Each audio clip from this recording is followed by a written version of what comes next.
পুলিশের 4 ঊর্ধ্বতন কর্মকর্তাকে আজ অন্তর্বর্তীকালীন সরকার বাধ্যতামূলক অবসরে পাঠিয়েছে। এই 4 জন ঊর্ধ্বতন কর্মকর্তা 2014, নিশিরাতের ভোট 2018, ডাকাতির ভোট একতরফা 2024 সালে বিভিন্ন সময়ে বিভিন্ন পদে থেকে দায়িত্ব পালন করেছে। অন্তর্বর্তীকালীন সরকারের এই পদক্ষেপকে সাধুবাদ জানাই। দেরিতে হলেও এই চোরদের বিরুদ্ধে সরকার আস্তে আস্তে অ্যাকশানে যাচ্ছে। 2018 সালের যেই সকল কর্মকর্তারা ভোট চুরির সাথে জড়িত ছিল, জনগণের ভোটের অধিকারকে হরণ করার জন্য সহযোগিতা করেছিল, যারা গণতন্ত্রকে নস্যাৎ এবং ধূলিসাৎ করে দিয়েছিল, সেই সকল কর্মকর্তারা এখনও তাদের সব পদে বহাল আছে। তাদেরকেও অব্যাহতি দিতে হবে, আইনের আওতায় আনতে হবে। শুধু অব্যাহতি দিলে চলবে না, আইনের আওতায় আনলেও চলবে না। তাদেরকে তাদের যেই পেনশন ভাতা যা আছে তা তাদের স্থগিত করতে হবে। 2018 সালের নির্বাচনে তারা বস্তা ভর্তি টাকা পেয়েছে বিগত ফ্যাসিস্ট সরকারের কাছ থেকে।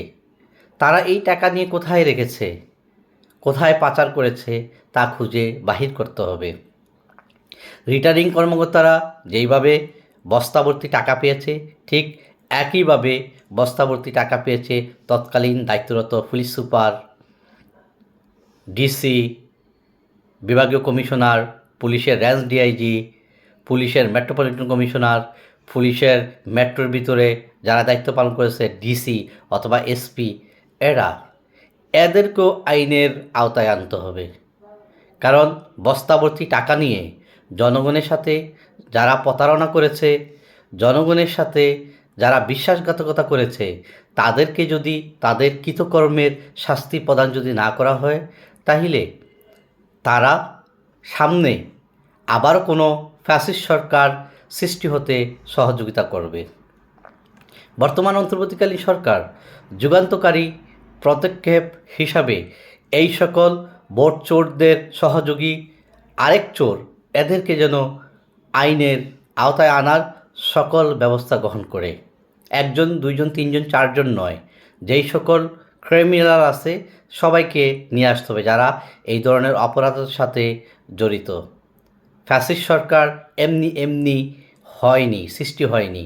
ফ্যাসিস্ট সৃষ্টি করার পিছনে এই ধরনের পুলিশের কর্মকর্তারাই দায়ী।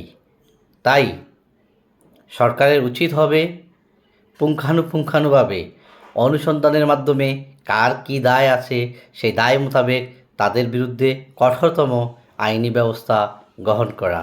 সর্বোপরি তাদের পেনশন ভাতা বন্ধ করা, পেনশনের সকল কার্যক্রম স্থগিত করে দেওয়া। ধন্যবাদ।